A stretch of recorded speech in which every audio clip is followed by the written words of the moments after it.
Money FM 89.3. Best of Friday Night Live. Thank fitness it's Friday. Okay, people. Now we're going to take a break from the waters and step on land because right now on Thank Fitness It's Friday, we're going to talk all about Japanese walking.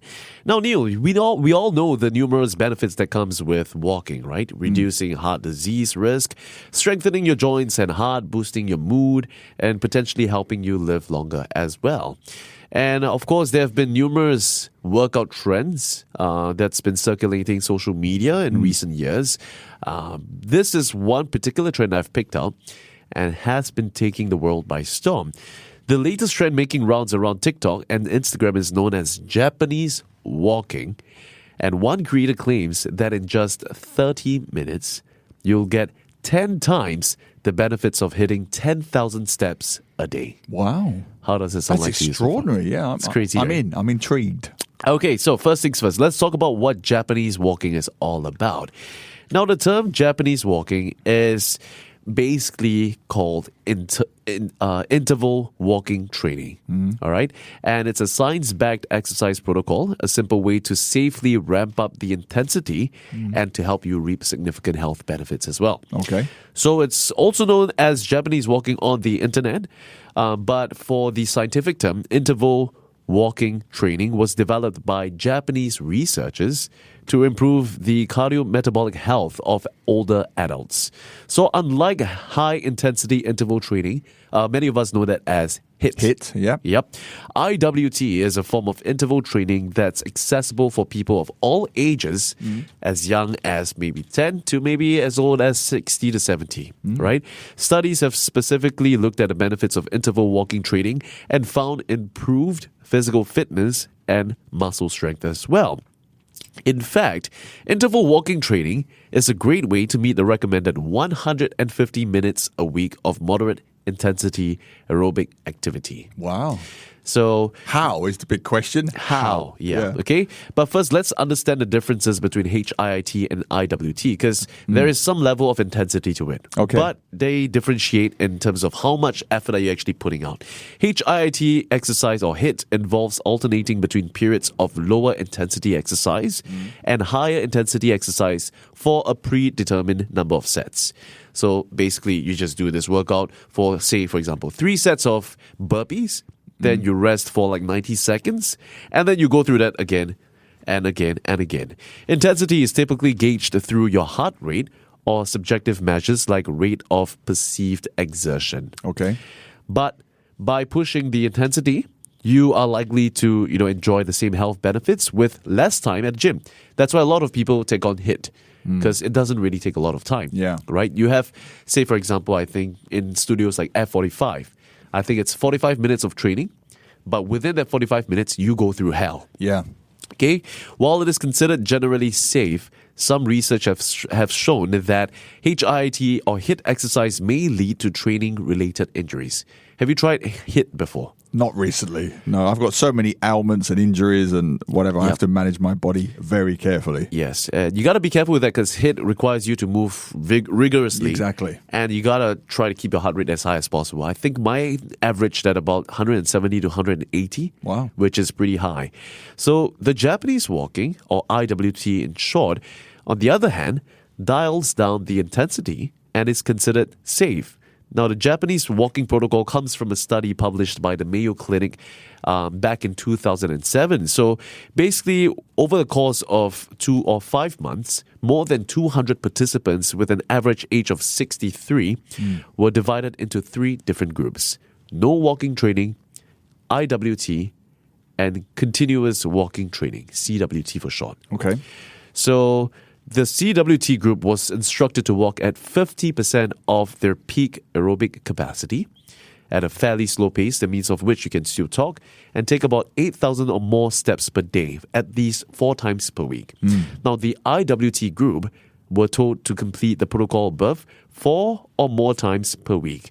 Now, among the participants who met these conditions, those in the IWT group found that they were 13% more likely to experience stronger aerobic capacity for walking, 13% increase in isometric knee flexion, a 17% increase in isometric knee flexion. 17%, my bad. And 8% increase in peak aerobic capacity for walking. Wow. So, long story short, the conclusion is IWT was successful among these participants who actually stuck to it. Yeah. Okay, so the conclusion does state that high-intensity interval walking may protect against age-associated increases in terms of blood pressure, decreases in thigh muscle strength, and peak aerobic capacity. So generally speaking, it does show to a certain extent that IWT does help in your health. But more research has to be done to actually quantify this and to actually put it to place and say that this might actually work for everyone.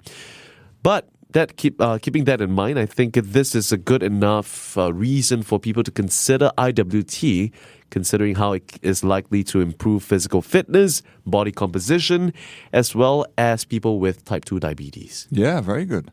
Okay, so how exactly do we Japanese walk then? Exactly. That's what I want to know.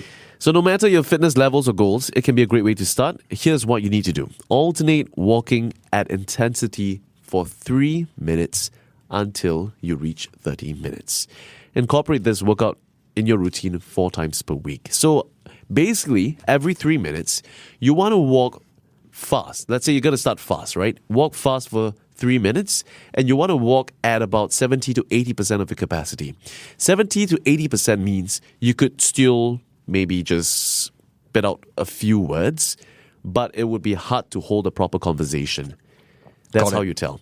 And then after you're done for 3 minutes, you want to slow it down to about 50 to 40%. That is where you can hold a proper conversation and you could still breathe normally and walk at a regular pace. So you alternate them 3 minutes, 3 minutes, 3 minutes, 3 minutes until you hit 30 minutes. So basically about 5 sets of each, because that's 10 in total, right? And you incorporate this, you work out 4 times per week, you are likely to experience some of the best benefits from Japanese walking. Any questions so far? No, that makes a lot of sense. Right? Yeah. And I think it's not that tiring considering how walking isn't exactly very strenuous on your knees. Correct. It wouldn't have a lot of, it wouldn't apply a lot of impact. It applies for me because, as you know, with my meniscus Yeah. behind my left knee, Yeah. running is a problem because of the impact. But Exactly. fast walking is okay. Yeah. So this works fine for me. Yeah. I mean, have you had any experiences, or have you felt pain in your joints From lately? walking? Yeah, from walking? Not from walking. The usual stuff, hamstring tweaks as I get That's older. just tightness, right? Yeah, tightness, but not Yeah. really, no. Yeah. So perhaps this might be one for you, Neil. Yeah, definitely. Okay, so for the higher intensity intervals, your heart rate should be elevated to a point where you feel out of breath, okay, but not at your maximum effort. Remember, you have to stick to that, okay, because if you don't and you really just tone it down or dial it down, it will likely take you a little bit longer to reap the benefits. Here are some tips to take note of before you get started on Japanese walking. You want to start with attainable goals. If you can't do 30 minutes of the workout at the start, maybe you want to try 15 minutes, try half. Okay? Choose a goal that works for your fitness level and then gradually work your way up from there. Now, the talk test is very important. Okay? That checks your intensity level. During your fast walking intervals, you should only be able to say a few words before catching your breath. Okay, and of course, when you're doing your chiller walking stage, you want to be able to hold a proper conversation and still breathe normally. Wear supportive shoes as well. If you're uncomfortable, you're less likely to stick to your routine. Yep. Know your body. If you start to feel pain or dizziness, make sure to stop. And finally, track your sessions. Because after all, being able to commit to it and being able to stay on a plan is what makes each workout one of the best. Good. Yeah, I'm going to around. recommend this to my mother. My mother loves walking. Yeah. But she has some aches and pains she has to manage. Yeah. So this kind of relatively fast, short bursts Yeah. of fitness would really help her. I always say that when I go to England, I only see the back of her head. Yeah. For 2 weeks. I just Yeah. see the back of her head because I'm just following her everywhere. She just walks she's walking so everywhere. She fast. leads the way. She Yeah. How old is your mum? You said her mum is- 72. Wow, So okay. she would love this. Yeah. I'm going to get her onto this Japanese walking. For sure, yeah. I think you should, especially for those of you out there, 60s and 70s, who find themselves, having like knee aches or maybe just back pain from running or any other exercises. This might be a solution for you. Perfect. So get started with Japanese walking, and hopefully one day, I don't know, you might end up losing the weight that you've always wanted. And keeping fit and healthy and managing your aging joints. Yeah. This is for me, my friend. Yeah. This should be called the Neil walking. Yeah. I'm up for this. I'll be trying this. You know what? On Thank Fitness is Friday. We're going to call it Neil 30 Minutes Walking Workout. I love it. Okay. And that's all we have for Thank Fitness. It's Friday. To listen to more great interviews, download our podcasts at audio.sg or download the audio app. That's AWEDIO, audio at the App Store and Google Play.